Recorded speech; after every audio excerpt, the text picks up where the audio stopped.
Let's talk some sports, baby. Taken by Iguodala. Iguodala to Curry. Back to Iguodala. Up for the layup. Oh, blocked by Jones.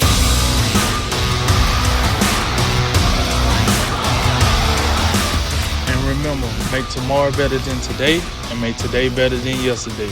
And you know what we gonna do. We gonna holler at you until next time, baby. All right, guys, let's go ahead and turn on over to the NBA. The NBA season has been on hold for a while now, but it's easy to remember the top teams. The Lakers and Clippers have dominated out west, while Milwaukee has stayed head and shoulders above the East. But after that, it appears several teams could covet that fourth best team position. The Nuggets, Raptors, Jazz, Sixers, Celtics, and Heat could all have cases made, but who really is the fourth best team in the league, Drink? Well, hey, listen. First of all, I'm gonna roll off with the Boston Celtics, man. And I got a couple of reasons why. My first reason, hey, I want to caveat this. Before COVID-19, these guys, they was hot. They was coming in hot. They was doing their thing. They had the ingredients. You say to yourself, what are the ingredients? Well, let me tell you a little something. All right, ingredient number one. I felt like they had an all-star, Jason Tatum, and he was starting to ascend to the possibility of being a superstar. Once you have a player of that magnitude, like we just seen the Kobe's and we watching the Jordan documentaries, and we watching when you got that young player that wants it, and Jason Tatum looked like he wants it, and he started sending himself into that superstar. That's ingredient number one, because now the team can rally around that young guy. Ingredient number two. This, I guess you could say this kind of on Brad Stevens, but I like how this team plays a high fundamental toughness on defense. Okay, what are you talking about, Drink? To help us out here. This defense, right? It's so fundamental based that they could plug me in and I could look like I know what I'm doing out there on the NBA level. That's what I mean. What I mean is it's a difference between the way they play defense and the way they say the Lakers play defense.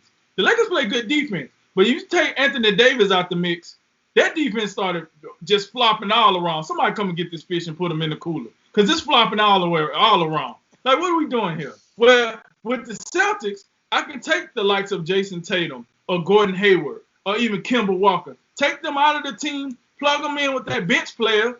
The only one that's probably irreplaceable is Marcus Smart, maybe. He's probably the only one that's irreplaceable. The rest of them, you could just, checkmate, and you still got good defense that travels. This is the key. You need a defense that travels. Because we look at the 76ers, that's nice bread at home. But then when they go on the road, they're the worst thing since stale bread.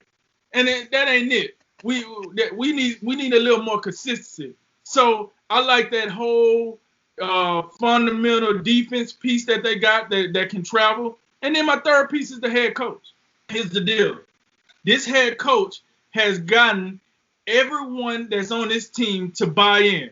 He is allowed to coach these guys as a team, not as a bunch of individuals. He coached them as a team. The number one problem with the Boston Celtics last year was he was too busy trying to manage individuals and manage egos. Kyrie, Gordon Hayward, where he got hurt, but he was trying to figure out, how do I coach Kyrie? How do I coach Gordon Hayward? How do I coach Al Horford?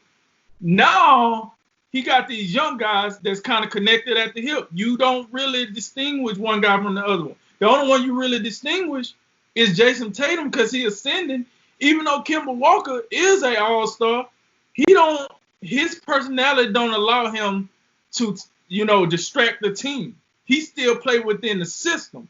So that allows Brad Stevens to work on those X's and O's. And listen, this is what I've learned throughout my time of watching the NBA. When you got a team that can play like that focus, they usually overachieve. They don't underachieve. You think I'm lying? Look at the Los Angeles Clippers last year. That team was connected at the hip defensively. Didn't have no stars.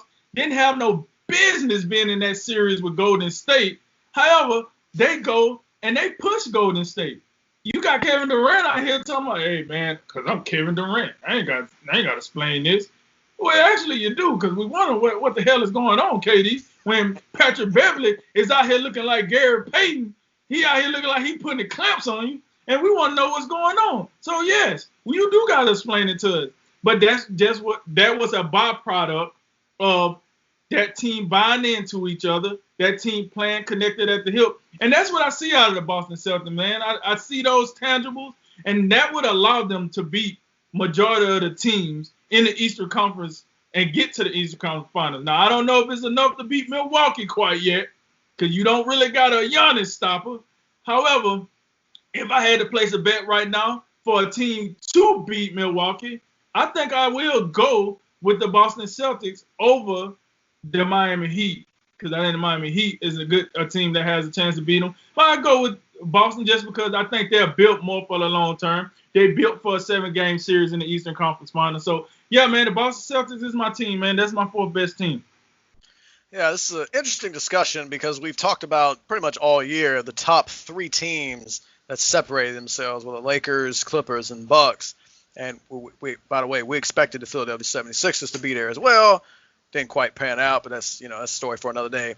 But I have to agree, though. I think Boston is the team that I'd go with as being the next team up, and a lot of it has to do with what we saw in the post All-Star break before COVID-19 hit us, and that's Jason Tatum.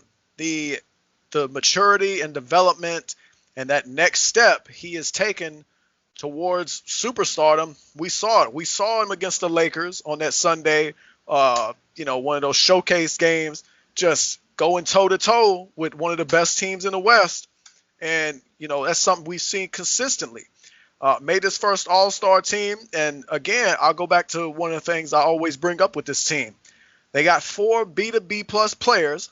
And with that being said, that leaves them – they got a ceiling. And because you can only make it so far without a 1. And if you don't believe me, go find the Atlanta Hawks teams from years past when they had 4 All-Stars, and Jeff Teague, Kyle Korver, Paul Millsap, and Al Horford. And in reality, let's get rid. None of those guys really were All-Stars. They just won 60 games, and let's throw them all in there. Kyle Korver, come on, man. But look, the point is, when you look at having that much quality players, because I think Boston, all 4 of these guys are all-star players, all-star caliber. We've seen Gordon Hayward make an all-star team. Kemba was in the all-star game as a starter this year. We talk about Tatum and Jaylen Brown. Jaylen Brown is going to make an all-star team when it's all said and done. He's really good. So, but you have to have one of those guys take that next step and be that lead dude. Because Milwaukee's got Giannis. The Lakers have LeBron, and they got AD. They got 2 guys. Same thing with the Clippers with PG-13 and Kawhi. So we get all that. Boston's got to have one of those dudes, and now they have it with what Jason Tatum's been giving you. So you have that number 1 dude.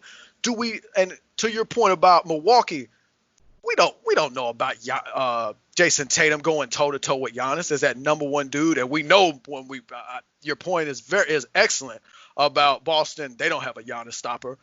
Marcus Smart can probably be an irritant for a little bit, but you're getting overpowered, boy. I don't care how much flopping you do. So, but again, Marcus Smart, not to knock him too much, but he's a key part of this team when you talk about defense, and he's actually a capable 3-point shooter now. He's not an embarrassment as he was in years past. So I got some love for Marcus Smart in that instance. Just stop flopping. But listen, Kemba, and then Jaylen Brown and Gordon Hayward. You got some horses out there. And Kemba Walker is that dude. We talked about it before the season began. Kemba Walker is not as talented as Kyrie Irving, but he's a team guy. He can fit in on this team, and definitely to the benefit of, last but not least, to Brad Stevens, who's an upper echelon coach who can make more with less. He can do that. So I agree. Boston would be my pick, but I will say this. We cannot but so much short sell Toronto. Toronto's been the second best team in the East all season. Pascal Siakam has shown us he's earned his money. He started the All-Star game this year too. We can't forget about that. And you talk about defense. Toronto locks in defensively too. They're excellent. we give heat to Kyle Lowry and some of these guys, but they lock in on defense. I mean, you got Serge Ibaka back there, Norman Powell. He's showing you something. He can score the basketball. A lot of stuff to like. And Nick Nurse can coach. So I just want to, even though I got Boston, I just want to mention Toronto because I think we'd be doing a disservice if we completely overlook them. Yeah, when I look at the top 4 team, the 4th best team, I'm going to have to look in the East because I think the Clippers, Lakers kind of shut that down, and that'll be your Western Conference Finals most likely. But, in the East, you can really make the argument for 2 other teams. Jay brought one of them up in the Toronto Raptors. Philly should have a case too. They really should. But the talent is not matching the productivity that they had, and there's so many injury concerns, and just with them staying healthy, staying focused, it's so hard to really sell me on the fact that Philly is truly a top 4 team, although they should be. But, Toronto, again, that's a team that you would have to look at, right? But not only that, with Pascal Siakam, he's also averaging 24 points a game, 7.5 rebounds, and 3.6 assists. His player efficiency rating is very high. And the guy is kind of on that cusp of superstardom. Maybe he's not quite there yet, but he's not far off. I mean, again, he's starting the All-Star game, so, in some arguments, he'd be close. But in addition to him, you still got a really heady point guard in Boris Soap, regardless of his missingness in the playoffs sometimes. And that squad's deep, man. Beyond their starting 5, you can get a big game from Anunoby, Ibaka, Van Vliet, any given night. One of those dudes can just boom, and then they just go off, And there's not only that, there's a couple bench guys that also have a little bit of that volatility to kind of jump up any given game. And I think that Miami is another team that will at least have the argument. You've got Jimmy Butler, kind of anchoring the leadership. Bam Adebayo's on the rise. But I feel like with Miami, the problem more is after that, you're kind of relying on some rookies. You got Kendrick Nunn, Tyler Herro, like guys that they're great. They're just raw, and you're not going to get that consistency that you would need from them this year, night in and night out, to make that push to the 4th best team. Any given night, I mean, Miami could beat any of these squads any given night. But in a 7-game series, am I going to get what I need from these guys, the rookies especially, every single night? And my question to that is probably no. So, when I look at it and I compare, okay, well, Boston versus, I go with Toronto and I think, okay, well, yeah, these 2 squads match up evenly in a lot of ways. They have great head coaches. They're deep. They're not just, one superstar. But to me, Kemba and Tatum, especially Tatum, and that superstar gear he has and he's developed gets Boston past Toronto, in my opinion. And I think the overall experience of the Celtics team, beyond just Tatum and Walker, but the other guys have been on the block for a while too, like Brown, like Smart, and then with the coach, would best the Heat in a 7-game series over the course of time. So, yeah, overall, I think Boston is the 4th team as well, but there's 2 other teams in the East that are close. Maybe next year, if Miami can keep this experiment together, they could push. And then Toronto's going to be a factor as long as they have a great GM keeping the picks coming for them.